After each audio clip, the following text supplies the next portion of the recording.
There is a vast wilderness existing inside us. It is ancient and continuously alive. Older than our species, older than our stories, even older than our language. It is older than every word we have ever used to define the human. This wilderness lines our lungs, lives inside our gut, along the surface of our skin. It shapes our immunity, influences our emotional states, and collaborates in every moment of being alive. It is one of the most fundamental facts of our existence, but we rarely acknowledge it. This is an invitation to turn toward that interior wilderness, to recognize that understanding ourselves requires understanding the dense, interdependent world that we are.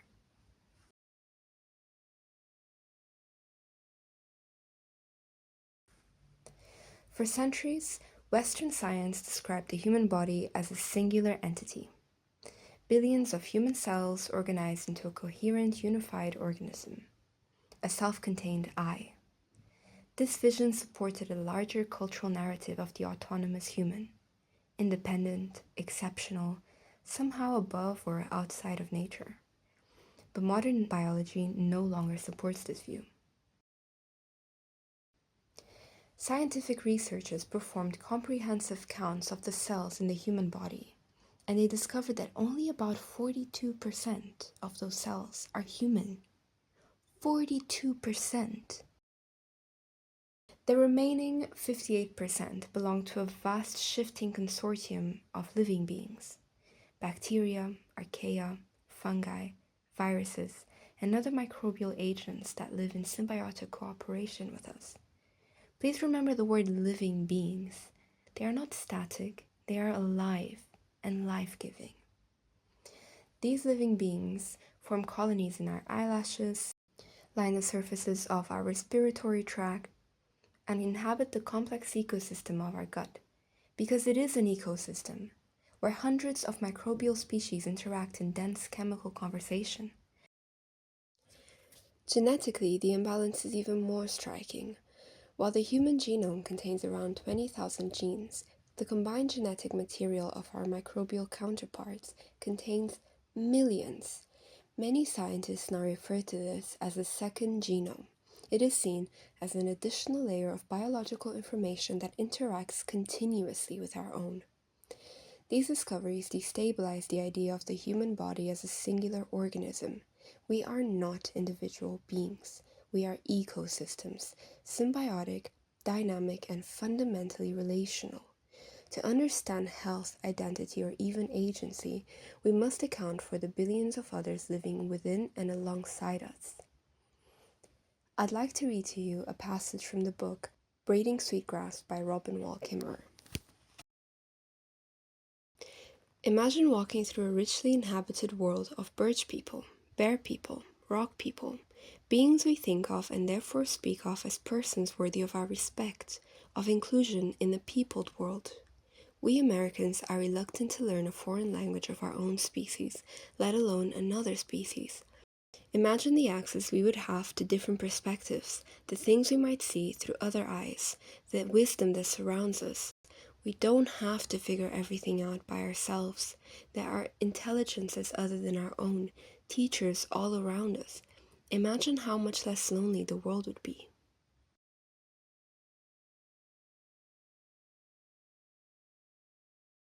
Long before microscopes or lab experiments, cultures around the world had and have an intuitive understanding that humans are not isolated, self-contained beings.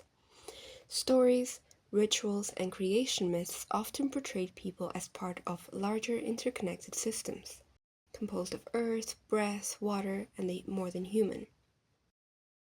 From the forests of Eastern Europe to West Africa, we have long viewed ourselves as inseparable from the world around us. In Norse thought, life was understood as a web of connections where nothing exists in isolation, and every action ripples. Yoruba creation stories depict humans shaped from clay, brought to life through breath and gesture, emphasizing a deep bond between bodies and land. Even in Celtic mythology, figures like the Blodeuwedd, formed from flowers, remind us that humans are part of the living world. composed of the same materials and subject to the same cycles. While of course stories from different cultures arise through different processes, whether they are referencing physical land or spirit and God, across these diverse cultures, the common thread is clear. We have never seen ourselves as separate from the world. Instead, we were always understood as composite, porous beings shaped by forces far greater than ourselves. What science is only now confirming is that this intuition was remarkably accurate. Our bodies, like our stories, are entangled, relational, and inseparable from the web of life.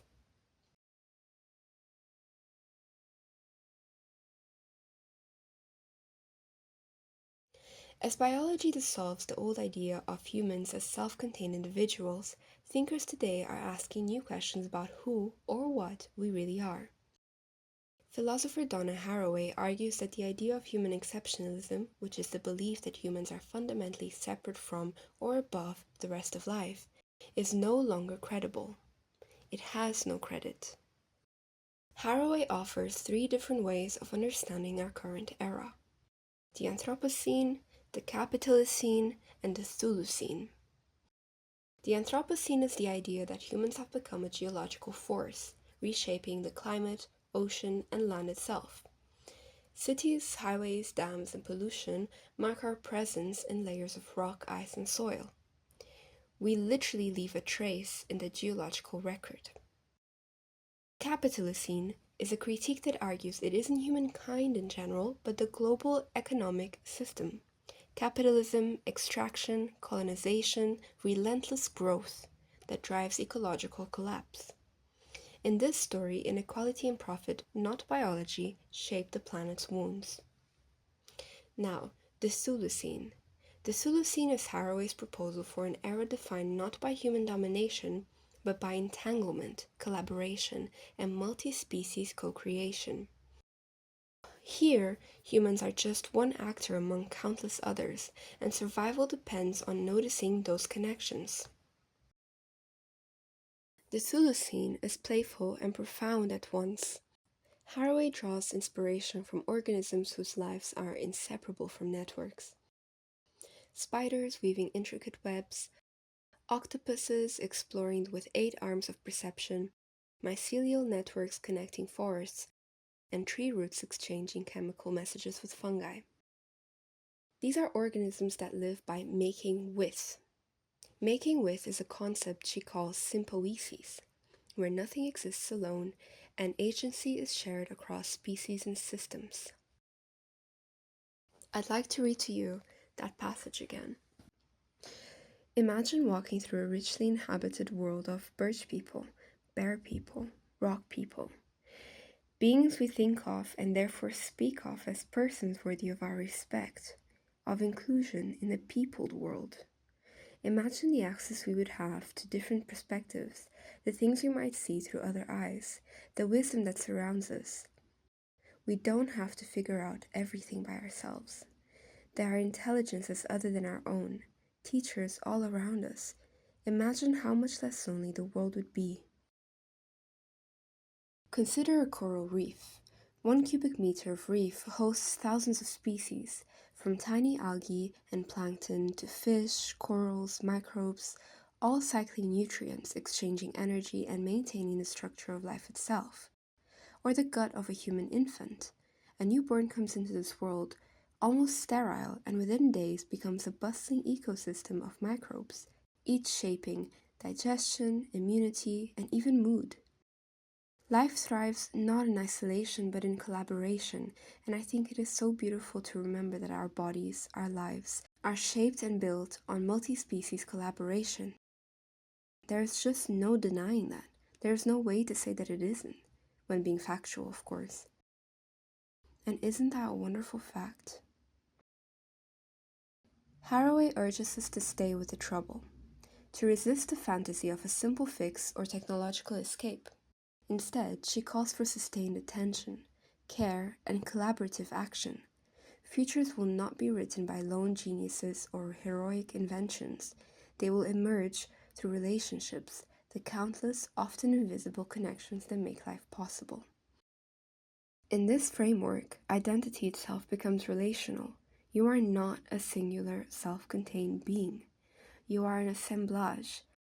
Cells, microbes, genes, stories, ecosystems, histories, social networks, traditions. Understanding ourselves means paying attention to the web of relations that sustain us. Most of your body's work is invisible, yet essential. In the Thulucene, humans aren't heroes. We're participants. We are guests, gardeners, negotiators, collaborators, and witnesses within a larger teeming world. Life's complexity isn't a problem to solve. It's a condition to inhabit with curiosity, humility, and care. Your body is composed of human cells and microbial collaborators, of inherited genes and borrowed genomes, of evolutionary histories, cultural stories, and ecological entanglements. You are shaped by forces that exceed your singular life, by soils, winds, ancestors, infrastructures, and species you will never see. Relearning what we are is less an act of discovery than an act of recognition. As Robin Wall Kimmerer says, an act of remembering. It is remembering that the human is not a closed exceptional form, but a living constellation of relations, a wilderness, ancient, ongoing, and shared.